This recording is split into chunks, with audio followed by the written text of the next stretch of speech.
Hello, what I'm going to be doing in this video is I am going to walk you through how you can go ahead and use IDLE to complete your programming assignments for CIS 150AB in Python. So I will be using IDLE throughout the class as my IDE. If you installed and are running a different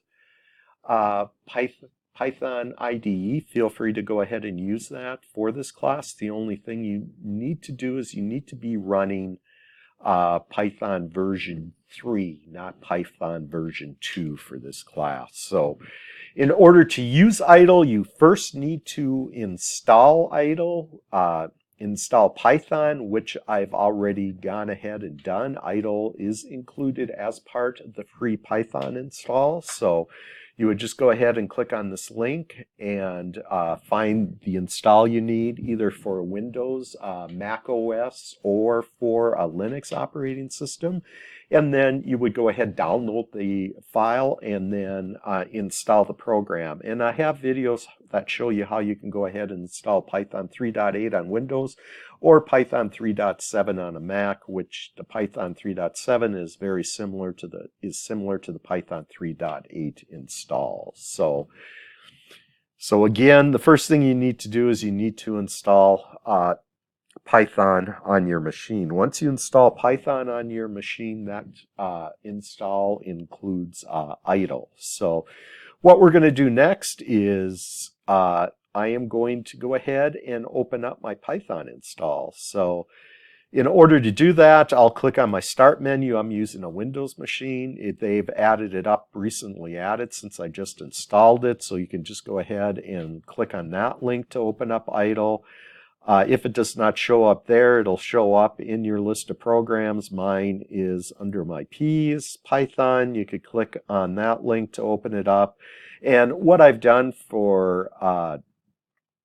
in order that I can access it rather quickly is I've just added a link to my IDLE Python on my taskbar. So let me just go ahead and click on that and open that up. So what that does is it actually opens up the interactive shell for us. So let me just go ahead and open that up, expand it out. And in the interactive shell, you can go ahead and actually type in commands, and those commands will be run by the interpreter. So what I'm going to do is I'm just going to type in 2 plus 5 times 10 minus 4 and hit enter, and it'll go ahead and calculate that number for me. Again, it multiplies 5 by 10 first, since it uses the proper order of precedence, mathematical precedence. Then it adds 2 to it and subtracts 4 from it. The other thing you can do is you can actually print output to your screen. So I can go ahead and print out hello world and hit enter, and it'll print out hello world. And then I can assign a value to a var. So I'll just put num1 equals 5, num2 equals 10, and then I will just print out the sum of num1 and num2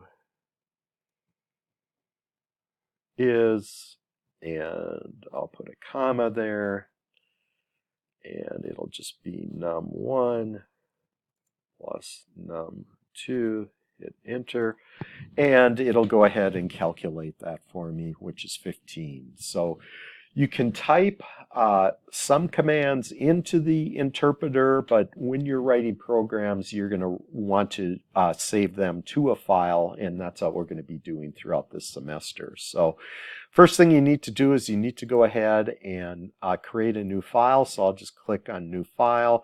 I'm not going to use the full screen, but I'll expand it a little bit here. So what we're going to be doing in this program is we're going to be using asterisks and print statements to print this little tree or arrow image. So in order to do that, we need to type our commands into our little editor here. So the first thing I'm going to do is I'm going to add a couple of comments.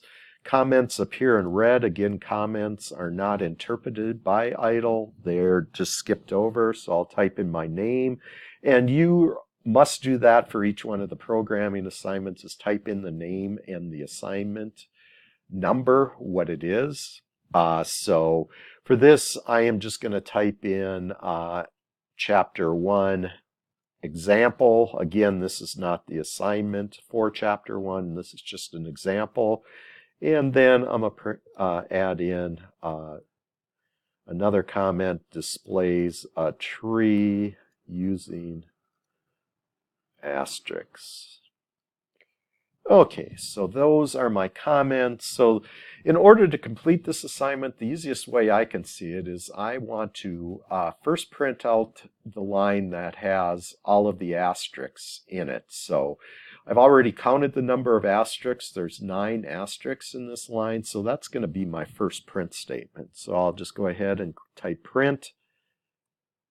And then I will use a single quote, 1, 2, 3, 4, 5, 6, 7, 8, 9, single quote again, and then a parenthesis.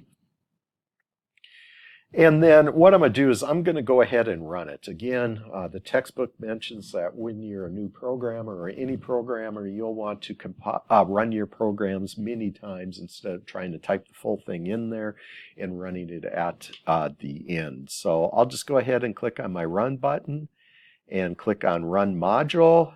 And then what it does is if you haven't already saved it, you can see it's untitled. It'll ask you to save it. And it'll ask you to save it anytime you attempt to run a module that you've updated. So I'll click on OK. And what it does is it defaults to the directory where you have your Python installed. I've installed it on my C drive under Python 381. I do not want to save my file there. I've created another directory, and I will just go ahead and save it under my Chapter 1 folder and my Python folder and my CIS 150 folder located on my C drive. So I will just call it tree and then click on save, and what it'll automatically do is it'll run the program and it'll let you know where you've saved the program. So when you run that program, it'll let you know where exactly on your system the program has been saved.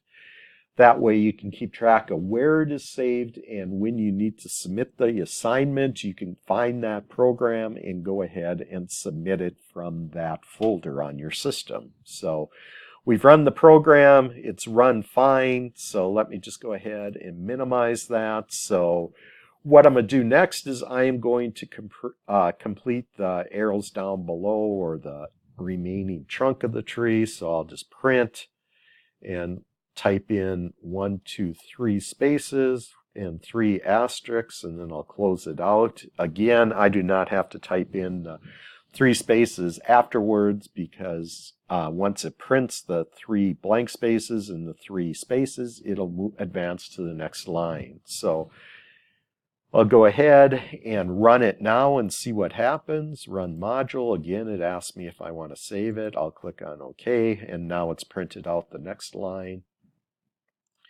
I'll minimize that, and then I will go ahead and print out. This time I'm going to actually add an error in here. So I will use my double asterisks, and when you look at this, you can kind of see that there actually is an error when I wrote out that print statement, because in the print statements above, we actually have our parentheses are in black.